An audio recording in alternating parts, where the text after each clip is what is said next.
je vais parler de l'art de la chouk en Azerbaïdjan. Comme une branche de l'art populaire oral, l'art de la chouk a passé une longue route de développement en Azerbaïdjan. Le terrain de l'activité des achouks n'était pas limité de décorations scéniques dont possèdent aujourd'hui les chanteurs modernes. Les achouks étaient toujours parmi les gens simples, participaient aux festivités, aux fêtes familiales et montraient leur professionnalisme, leur talent dans la vie culturelle de la société en jouant du saz. N'étant pas un simple métier, l'art de la chouk a été formé comme un domaine de l'activité syncrétique qui liait chez soi quelques branches de l'art populaire. Les achouks ont créé des exemples poétiques consacrés à la description de la nature, à la générosité et à la communication réciproque des gens, à l'amour pour la patrie, et ont pu créer une ambiance de l'éducation morale dans la société en les chantant d'une voix agréable. Les différents genres de l'art populaire, comme dans l'exemple de l'art de la chouk, ont été existés chez les différents peuples au temps où les moyens de communication et les médias n'étaient pas développés.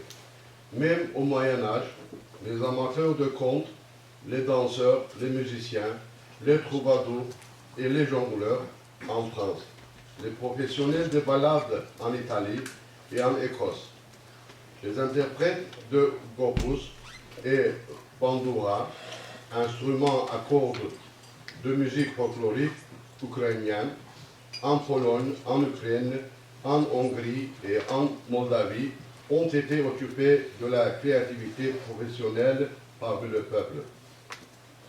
L'art de la chouk en Azerbaïdjan a été formé sur l'héritage des traditions de la culture ozan ancienne. Comme instrument de musique, les ozans utilisaient le gopus. Il est à noter que le gopus n'était pas le seul instrument dans l'ancienne culture de l'Azerbaïdjan.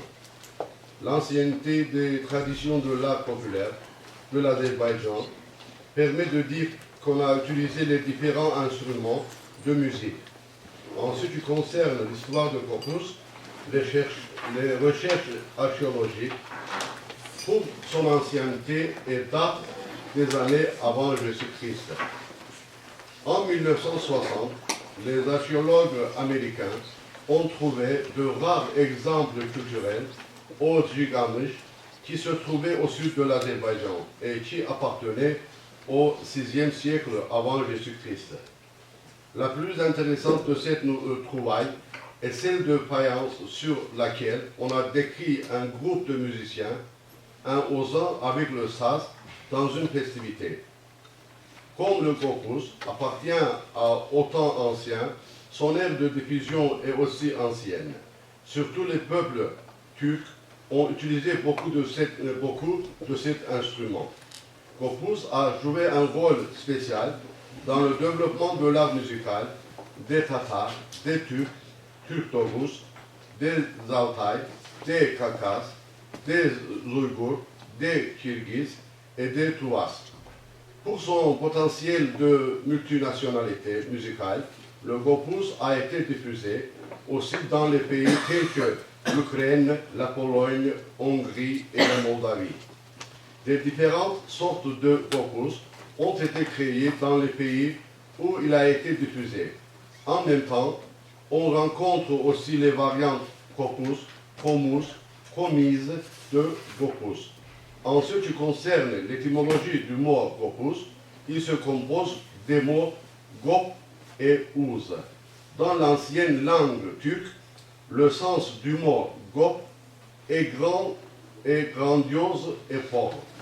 Dans l'ancien turc, il y a une variante kop de gop et la variante kop dans le turc moderne. Le particule ouz du mot est conforme à la variante de ous qui a été utilisée dans le mot ismarlamak en azéri. Ça veut dire envoyer une information et qui s'utilise maintenant dans le sens faire savoir en azerbaïdjanais moderne. Le particule ous est la variante de échit dans l'ancienne langue turc qui donne le sens écouter la voix. Et l'équivalence des particules s, esh, dans le mot échid, dans la langue moderne.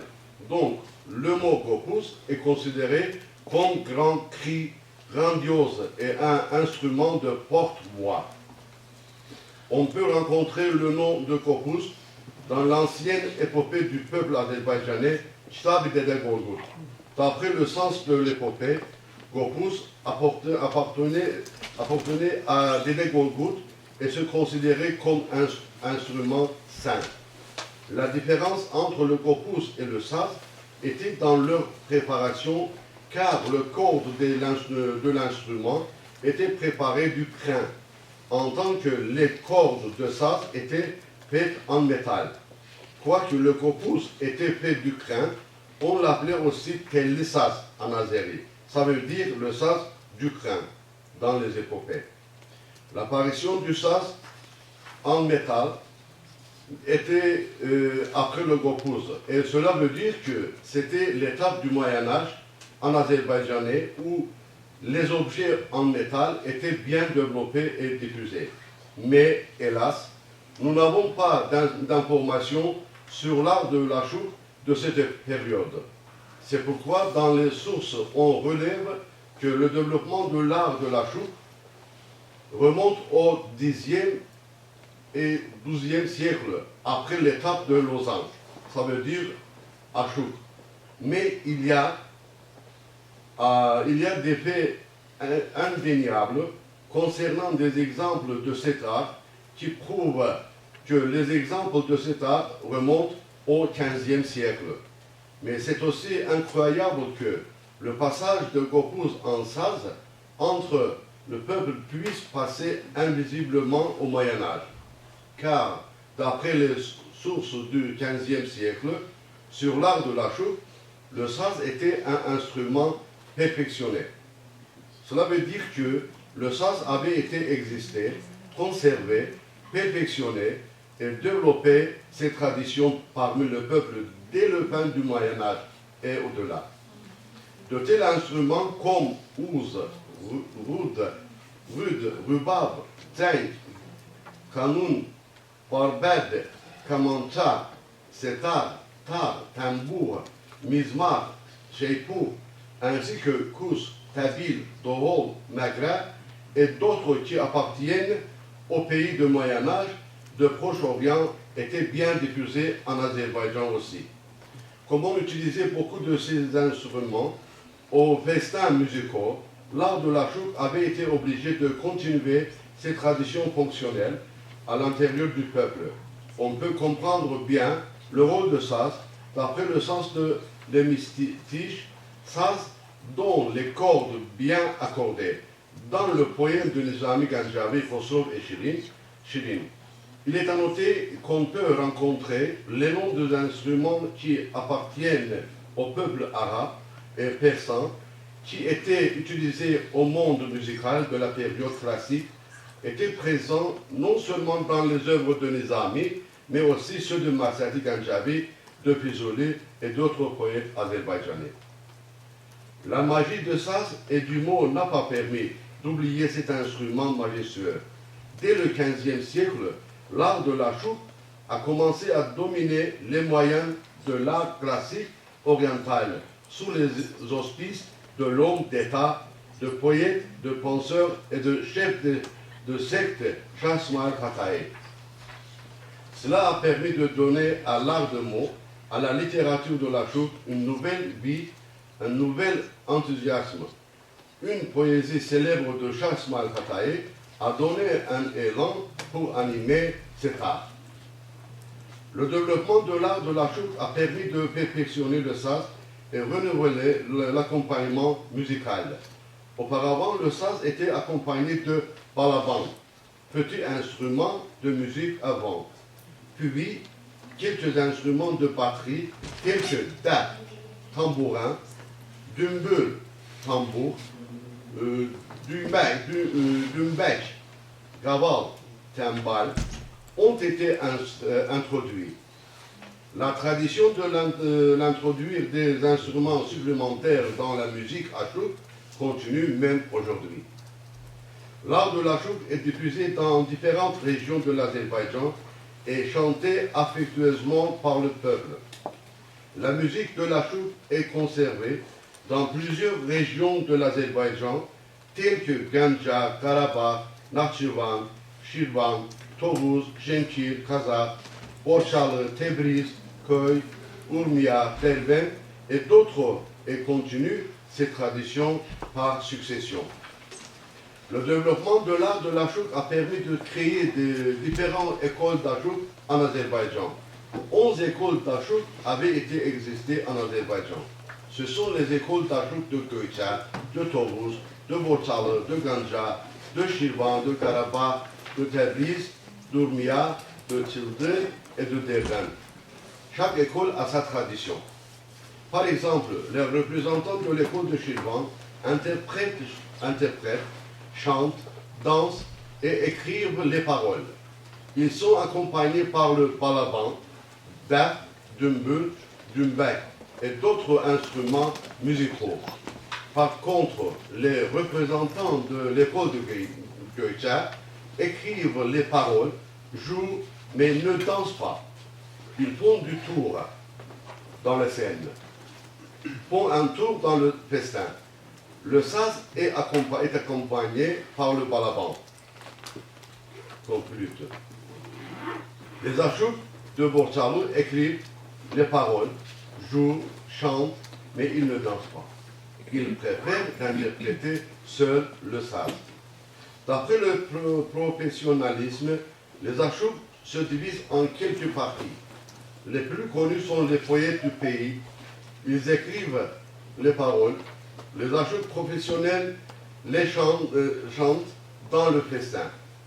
À part cela, nous pouvons citer les noms des achouks virtuoses.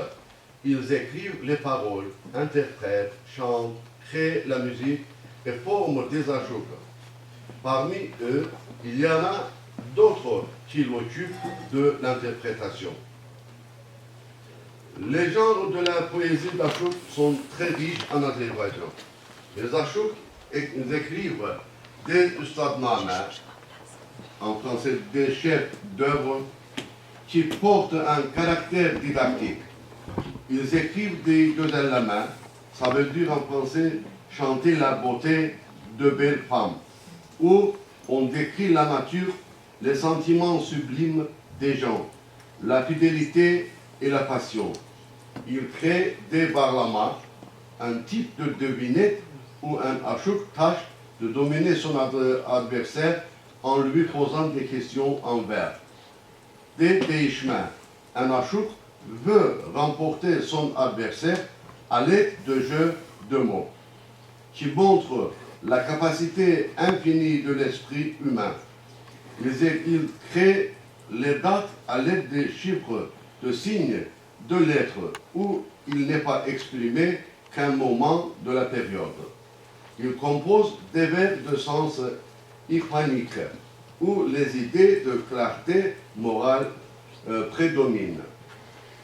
Les congrès des achouks se tiennent périodiquement en Azerbaïdjan à l'occasion du développement de l'art de l'achouk. Les congrès des achouks ont eu lieu en 1928, en 1938, en 1961, en 1984, en 1992, 2004 et en 2008, etc. Le président azerbaïdjanais, M.